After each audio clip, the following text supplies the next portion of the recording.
Hi, this is Michael Dermer from The Lonely Entrepreneur, and super excited to be with you today on behalf of World Woman Foundation. We've got a really interesting discussion with two terrific ladies to talk about survival and the role of women in survival when it comes to entrepreneurism in this day and age. As we all know, we're facing unprecedented times, and part of dealing with those unprecedented times is how entrepreneurs, many of which I know you are, kind of weave their way through the different challenges that exist today. Some of the perspectives that we're going to hear from our two guests today are going to be quite different. Journeys of different ways, shapes, and forms. But I think we as entrepreneurs know that surviving and thriving in normal times has its challenges, and certainly in the challenges that we're facing now, that's even more so today. So without further ado, I'd love to introduce both of our panelists and give them an opportunity just to tell us a little bit about themselves to start. Suki, do you want to kick us off? Yeah, thank you so much. Appreciate the opportunity to be here. Suki Sahni, I currently work with Capital One, and I lead PR for our credit card division there. Originally from India, came to the United States around in 1999, and since then have made this my home. My journey and my background has been a big part of who I am today. So excited to get into this conversation. Terrific. Thank you. Ivana? Yes, thank you. Also really happy to be able to have this conversation today. So thank you. My name is Ivana de Maria. I am originally from Mexico City, but I live in LA, and I've lived around in different places for most of my life. Right now, I am in LA. I work in the entertainment industry. I'm a producer and actress for film and TV, and I also have a tech platform called StoryPlace, which is a digital platform where people share stories with each other all around the world. Thank you both for being with us. And as World Women Foundation always does, and Ivana, we had a chance to meet last year at the event in Arkansas, always brings together different perspectives, and it's my kind of honor to try to provide to our audience just how we think about the current climate and the kind of skills of surviving and thriving. Suki, I wanted to start with you. You've had such an interesting journey, and obviously we'll talk a little bit about your work with Capital One, but I'm very interested in kind of the origins of your journey, from a young person, and how you came over to the United States, and a little bit of that. We talked about yesterday when we met the uncertainty of that, which is something that so many entrepreneurs face, and just share a little bit of our background with the audience, if you don't mind. Yeah, happy to. So as I mentioned earlier, I am a trained journalist by background and education, and when I was working right after my undergraduate in India, there was a desire to sort of go and find the unknown. And as any traditional family, there were conversations about it's time to settle down and find the right match and then get married. And I think it was just a broader conversation about give me an opportunity to go see the world, and let me explore a little bit before I take that big decision. So that's really is what transpired. Sort of my journey into coming to the United States. I've always been somebody who's really inspired to just learn about different things. And I've stayed curious by nature through my entire lifetime. And that's what brought me to the United States. So I came to do my master's in journalism here, and ended at West Virginia University. And oftentimes I get that question, why you landed straight from India to Morgantown, West Virginia. And I think it's been incredible just to sort of pave that path. And I'll be honest, I didn't really have a plan when I made that decision. I jumped right into it, just sort of having faith that the opportunities will come along, and as long as I stay confident and be very clear in my goals, that will help me through. And every single day since I landed in this country, I remember on December 24th, 1999, has been a great journey. Moving from West Virginia, getting my graduate degree in Masters of Science in Journalism, moving to the Washington, D.C. area, finding my husband while we were both in school, and sort of settling in and living the American dream, while sort of navigating, how to build your profile? How do you show up as a whole, both at work and outside? And then really just carrying the confidence of who we are and your background as well too. So I've had the privilege to be surrounded by people who've been very supportive through most of my journey, and some really good mentors who've always had my back. But it's been tough. Most of my early decisioning for my career goals has been really guided by my visa status in the country. And that's a reality that we all have to face with. But I think just like pushing myself to navigate that through is really something that I'm sort of very proud of when I look back. But was the journey easy? Not so much, but I'm really happy in the place that I am today. Terrific. It's so interesting because, and I think Ivana will talk about this you as well. You're here, you're settled, you work for a great company, Capital One, in a terrific part of the country. But like a lot of entrepreneurs feel right now, it sounds like, you had a sense of exploration and looking beyond. But there's great uncertainty that comes from that, which is what entrepreneurs are dealing with right now. That initial sense of exploration, was that something was instilled in you from family? Where did that originally come from? Yeah, so my entire family, we have a business background. So both my brothers left really good corporate jobs to start their own businesses. My younger brother and his wife are actually running a really nice boutique food industry back in India as well too. So I think part of it is what I saw around me. My father was a very successful businessman. He was a trader, and that allowed him to travel the world as well. So I think part of it is there, really owning your own space, making your own decisions. I think with me, what I've learned is that, even on the corporate setting and how I've been able to sort of navigate my own journey is, as long as you're taking risks, as long as you're learning, as long as you are not getting stuck in the usual 9 to 5, I think you can really hone some of those entrepreneurial skills as well too. But I would say it really started watching those around me. And I'm probably one of the very few who's still thriving within a corporate setting. Yep. And we were joking yesterday about how do you get companies to think like entrepreneurs, and certainly picking up from India and ending up in West Virginia is not the natural path. Talking about unnatural paths, Ivana, it would be great for you to share. I know you're established in LA and a great company that we're going to hear about. Tell us a little bit about your early journey from Mexico. Yeah, I loved your story. I was born in San Diego, actually, but more so for medical reasons. My mom had a really bad pregnancy with me and ended up being there in the hospital for 7 months. And then I was born there, but I never lived there. So then I went straight back to Mexico City, where I grew up most of my life. And then at 15, I went to boarding school, and I wanted to get away from Mexico City. A lot of people don't really know this about Mexico City, but it's a very difficult place also to grow up in. And there's a lot of societal pressures. There's a lot of cultural pressures. There's a lot of different things that there's still a lot of work to be done there. And so I wanted to go somewhere, explore the world, see something different. And so I went to Switzerland. I went to boarding school for supposedly a year, ended up staying for 3 years, graduated, and then went to Boston for college. I went to Boston University.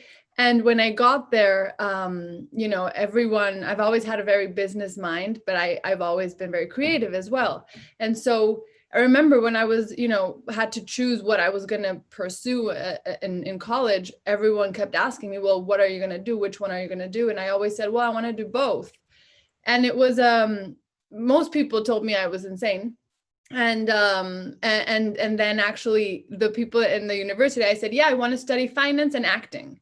And they said, that's impossible. You can't do that.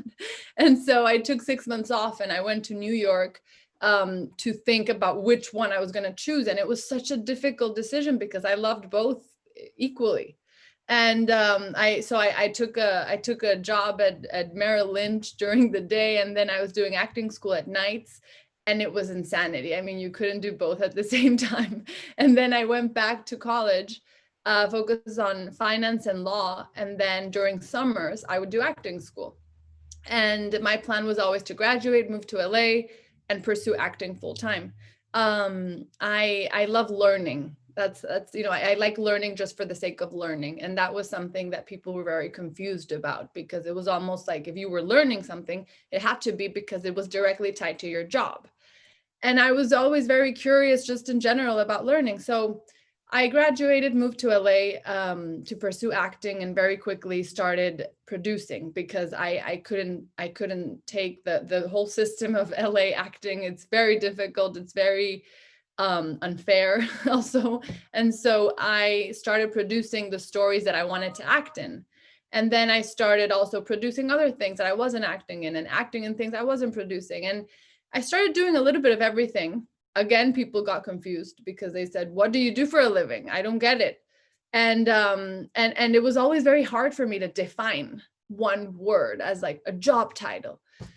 And I remember people said, "You need a business card." And that was when I really had to define what I did for a living. And I decided to just use the word storyteller. And so they said, "What do you do?" I said, "I'm a storyteller." And then they'd be like, "What do you mean?" I'd be like, "Well, I act sometimes, I write sometimes, I produce sometimes, but I mean, I tell stories. That's the common denominator." And so it's always been a challenge of defining what it is that I do. Then I started, producing content based on true stories. And it opened my eyes to the world of true stories, which to me is where social responsibility meets content creation. And, Hollywood has so much responsibility that sometimes is not taken into account, but there's a lot of responsibility, because what you see on TV and film, establishes a lot of cultural and educational narratives.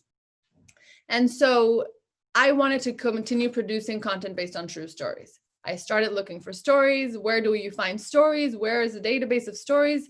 Couldn't find it, and decided to create it. So I created StoryPlace, and that's what led me into the tech world, which was something that I never imagined I would be doing. But again, the common denominator of everything I did was always stories. It wasn't very, people thought I was just doing a bunch of different things. I felt like I was doing the same thing, just in different ways. Yep. And so that's what led me to create StoryPlace, and I still do all of those things. Wow. It's some journey. What's interesting about, this kind of, if you think about both of your journeys with great uncertainty, and, the kind of creative spirit that takes you there. But, if you think about the topic of our conversation around what it actually takes to kind of survive and thrive in the midst of all the different things that's going on, I think one of the things that's incredibly difficult for entrepreneurs, and I'll use lonely entrepreneur language, we say what we do is turn passion into success, right? So the challenge is each of you from completely across the globe had a sense of exploration, a sense of desire to learn, to see more than where you had been. How do you, it's instructive for entrepreneurs in your own process, say, okay, that's fine, but we all have seen many entrepreneurs and others have passion and continue to run into a wall over and over and over again, right? And not have that passion and that energy turn into success, however they define it, financial success, personal success. Ivana, let me start with you. I know that you've taken your business, done some amazing things, and also evolved it. You've got, the right brain, left brain that you talked about in both the business side. So how have you managed to take that broader sense of creativity and exploration and energy and create the discipline for yourself to bring that into a financial enterprise? Thank you. Yeah, but you said two things that to me have been key in this whole process. One is defining success, and the other one is, this discipline. I think that, there's a lot of people with great ideas, and I think that being an entrepreneur takes also a certain personality, and a certain stomach, because it's very hard. And I've always loved the title The Lonely Entrepreneur, because it is so true, and it's so, it's so relatable. It is a lonely path, even if you're surrounded by people and you have support. And, I'm constantly I mean, you're constantly figuring stuff out, right? And a lot of times in life, I feel like we're taught to do what you know how to do. And the entrepreneurial life is kind of the opposite, because you keep exploring and discovering and figuring out ways to materialize an idea that you have, or a passion that you want to follow, or something that you want to change in the world. And so it involves a lot of uncertainty, and uncertainty equals a lot of anxiety as well, and nerves, and a lot of instinct. And I constantly battled, and still do sometimes, this battle between what you're supposed to do because that's how things are done, and your instinct. And that has been something that for me has been a big part of it, because it's taken a lot of rewiring my own brain and retraining myself to follow my instinct and not be scared of that, and not be scared of, not following the norm. But the reality is that the only way to really create innovation is by not following the norm in some things, right? And so it's a constant battle between what you're raised to, think that it's the way you should do things, and the way you see how things are done, and then your instinct. And I think that following your instinct is one of the most powerful things that a human being can do. But also one of the most terrifying things, because I constantly, I make a decision, and I have a very pragmatic side of me. So I sit down and I'm like, well, why do I think that this is the right decision? And I'm like, well, why? It doesn't make sense, like in your typical way, but it makes sense in a very, I don't know, metaphysical or whatever way. And so it's a lot of battling those two things. Having discipline is key. I mean, especially now, I think that the current situation has tested everyone's discipline, because usually, it was like, well, if you're an entrepreneur, you need to learn how to work from home and have discipline and have all these things. But now, even if you weren't an entrepreneur, you need to learn that as well, because you're at home, you don't have your boss around you, you don't have your office hours, your typical, nobody respects weekends anymore. And so there's a lot of different things. I don't know if I answered your question. No, of course. And I'm going to relate this to Suki in a minute, but one of the challenges that entrepreneurs face, we talk about, what does it take to survive and thrive this? In normal times, right? What you're talking about, the entrepreneurs, how many entrepreneurs come to the table and have the passion, the energy, and don't actually set a goal and a plan? I mean, it sounds almost silly to have it come out of our mouths. Yeah. Right? And you said, what am I actually trying to accomplish? Right? And what do my numbers look like, and what do my priorities look like against them? That is a new and different concept. So for somebody, Suki, like you, and sits in Capital One, you're like, what do you mean no goal and no plan, right? It's every day. So that discipline of knowing those foundational things of whatever the idea and the passion is, right? Oftentimes is missing. In these times under COVID, the ability to survive requires you to get a plan and execute it, right? In incredibly difficult times. You can't spend time on the emotion. You can't spend time on the fact, oh my God, I've got to let employees go. You've literally got to say, where does my cash come from? How do I change that? Where does my revenue come from? How do I change that? How do I change my expense base? How do I communicate? How do I stay healthy? And any minute you're spending not executing that plan is wasted. And so normal times require that. Under COVID, it's even times 10, because you have so little wiggle room.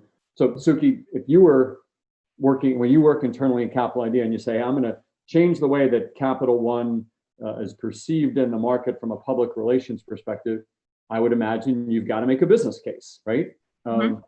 What that looks like in that discipline. Yeah, it's so interesting sort of hearing both of you talk about that. And I think, I think success when you're in a corporate setting always ties to the bottom line. And COVID has made it harder because the reality is a lot more harsher in front of you. But I think no matter what role that you're in, you always have to start about thinking through, okay, where do you want the company to go? Where are the values? And then how is the work that you are doing actually helping us get from point A to point B? So at the end of the day, I think it's really critical to have the ability to survive what you're going through. I mean, I'll give an example. We are in the business of, at least what my team does, is a lot of proactive PR. So that involves a lot of engagement in person with people, experiential and meeting with the media and engaging with them. It seems like that just stopped. Like all we do is, conversations through Zoom. So you almost have to be fungible and really pivot quickly in order to make that changes as well too. So I think from my perspective, COVID has made it harder. But even when you're in an enterprise setting, you are always trying to drive towards the goals of the business, and no matter what function you're in. And if you're not, I feel you're doing yourself a disservice, because you might have some incredible results. But if you're not moving your business from point A to point B, it really doesn't serve the purpose. And I think that's where a lot of people usually hit that wall, especially when you're on the communication side. Yeah, so I think this goes very much in line with, Ivana, what you were saying about the fact that the nature of entrepreneurism implicates the passion and the energy and the direction and the intuition. But, Suki, you would never show up in a meeting without the financials of what makes it work and why Capital One cares, right? Yeah. Yes. Yet, as entrepreneurs, we wake up all the time and do what we did yesterday. And sometimes if that doesn't feel right, change it, right? Which has all these implications, not as big implications as Capital One getting in the car business, but change it, right?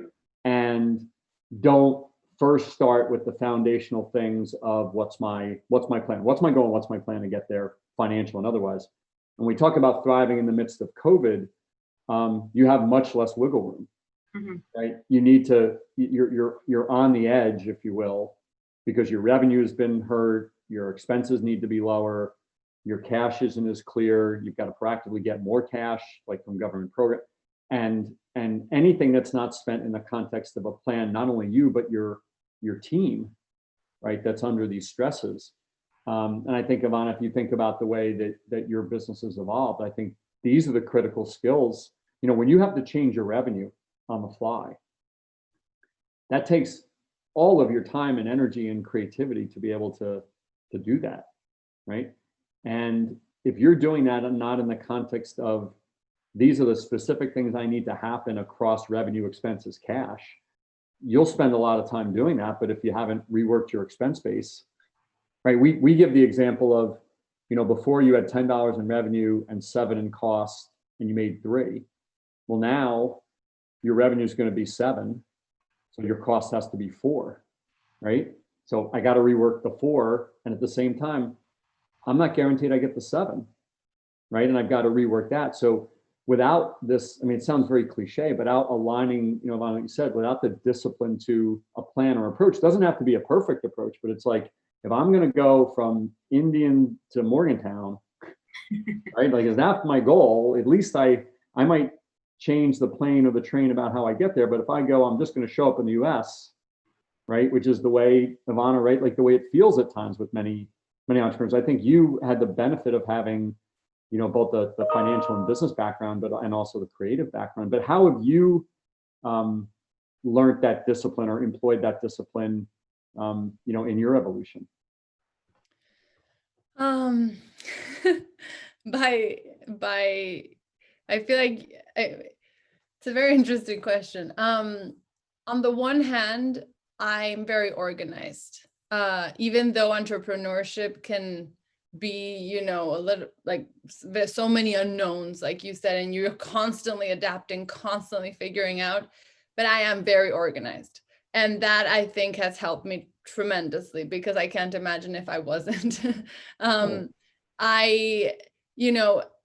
The one thing that I've realized is crucial for, especially now, is the ability to adapt quickly.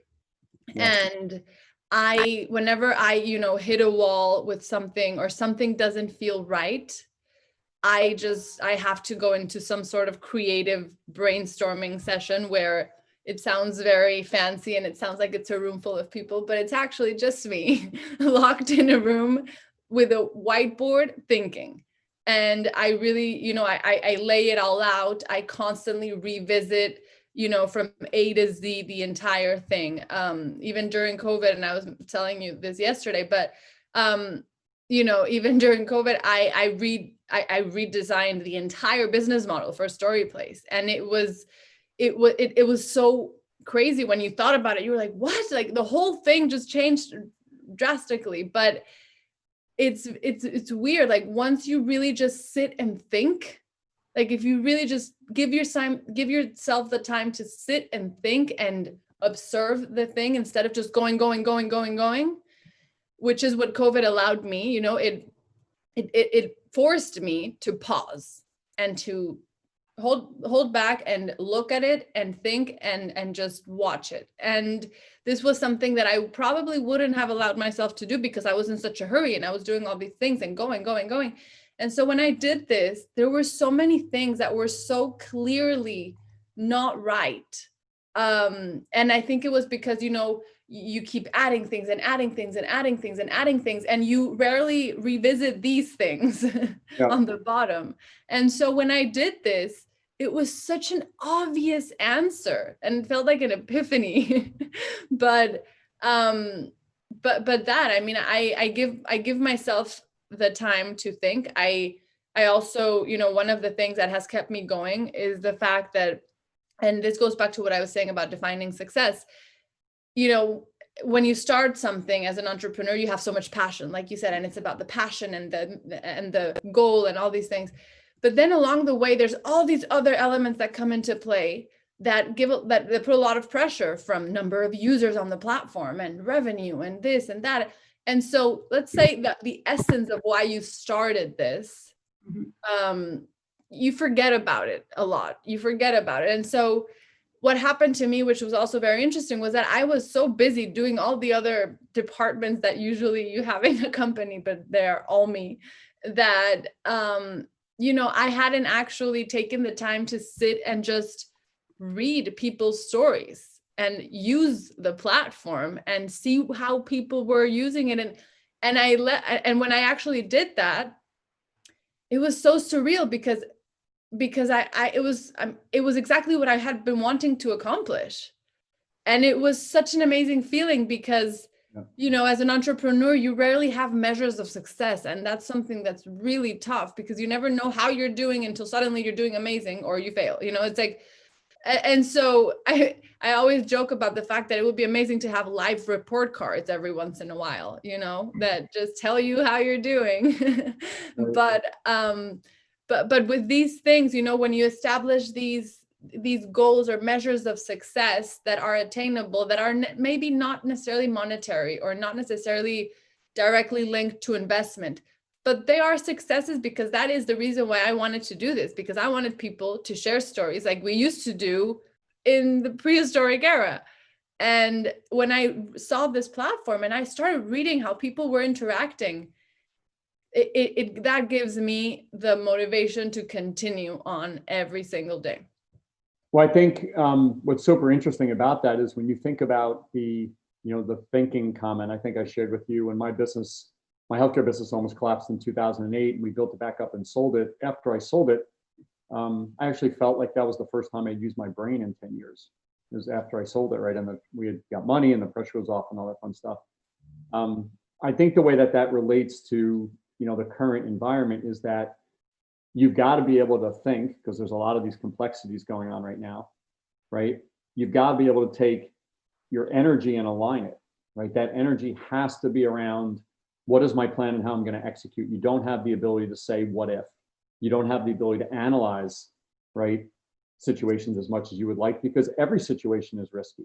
Every choice you make right now, you're talking about your platform, will have benefits, but it'll have risks, and you won't get McKinsey to hand you a report to tell you what those risks are. You're just going to have to get comfortable. And then all your energy towards this plan that we're talking about, because you need to move levers with your talent. You need to use your creativity to change revenue, to rework expenses, to get, keep, resources and employees engaged. And so, those are the skills that during the times of flux like we have today are incredibly important. Suki, talk to us. We don't have that much time left, but I'd like to get your comments on within a corporate environment. Can you share with us an experience that you might have had where you were presenting something maybe a little bit, I'll call it entrepreneurial, a little bit off the wall, untraditional, and how you manage that within the structures of a corporate environment?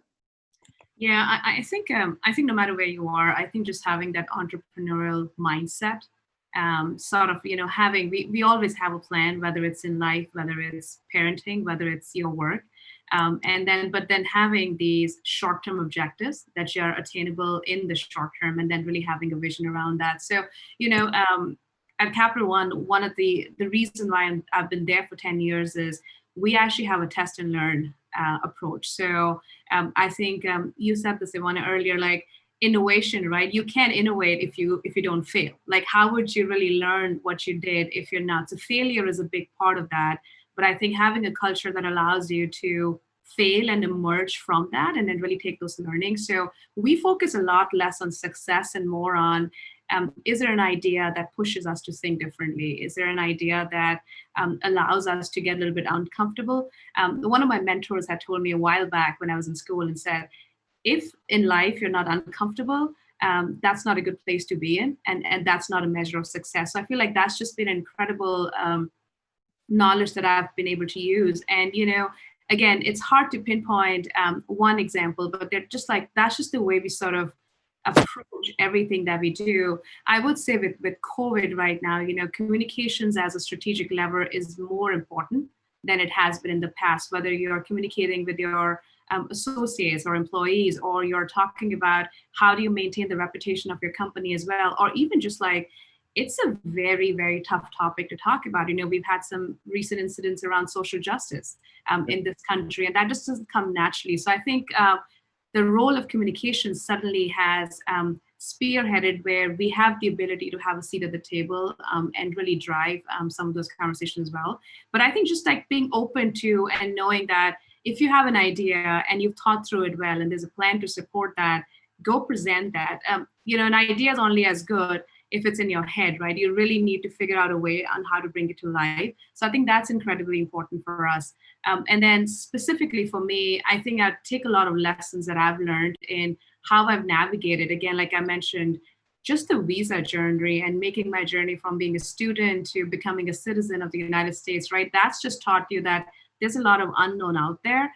Don't let that scare you off. Like, keep that in the periphery, because you might have the best plan right now and the greatest idea, but you might not be able to move it like one step forward. So really sort of taking those learnings have been easy. And I think flexibility is going to be really, really critical. Like, it's not even just now. If you are not going to be able to adapt in the moment, I feel like that's a skill that just all of us should lean into and really look at entrepreneurs who are successful or who are emerging in the marketplace, to really focus on that as well too. But I would say an entrepreneurial mindset and really leveraging all those skills are going to be really critical. Well, listen, ladies, it's really a pleasure to see such diverse experiences and insights, and thank you so much for digging a little deeper for the World Women Foundation audience. I'm sure the tidbits that we're sharing with them today will be incredibly valuable. Just to kind of to sum up a little bit, I think that the under normal times, the ability to kind of align energy to the discipline of execution is, it doesn't sound as sexy as passion, right? But it's really about, in these times where we have to thrive, is how do we think, as you said, Ivana, have the ability to bring all our creative juices to the table, but in the context of a really disciplined plan that, without all the resources and out all the time and with a lot of uncertainty, the ability to really, kind of put points up on the board, if you will, as you go along. So thank you both, ladies, so much for your participation and your insight. I'm sure the group at World Women Foundation will very much appreciate hearing from you. So without further ado, we'd like to sign off from World Women Foundation. Thank you very much. Thank you.